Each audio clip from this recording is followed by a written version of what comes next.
How can you make money in construction by checking your ego? I was just chatting with a gentleman about a problem that he was facing on a job when an owner was in his ear yelling at him about a mistake that had been made.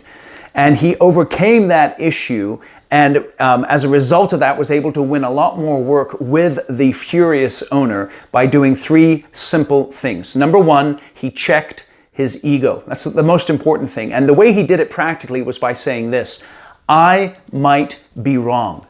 So he walked onto the job site and instead of assuming that the owner was wrong and didn't know what he was talking about, he thought, maybe I'm wrong.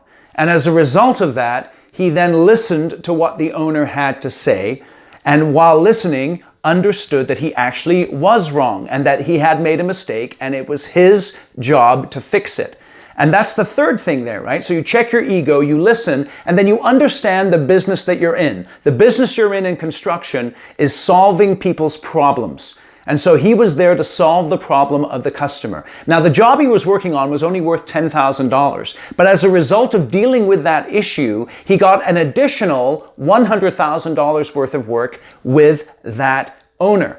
So that's a 10 times return as a result of being willing to check his ego, listen to the customers, and focus on problem solving. So what about you? What kind of impact can you have by checking your ego, listening to your clients, and then focusing on solving problems? That's what construction's all about. I want to encourage you to do that as you deal with the issues that you face with your clients on a daily basis. My name is Anderton. Appreciate you watching this video.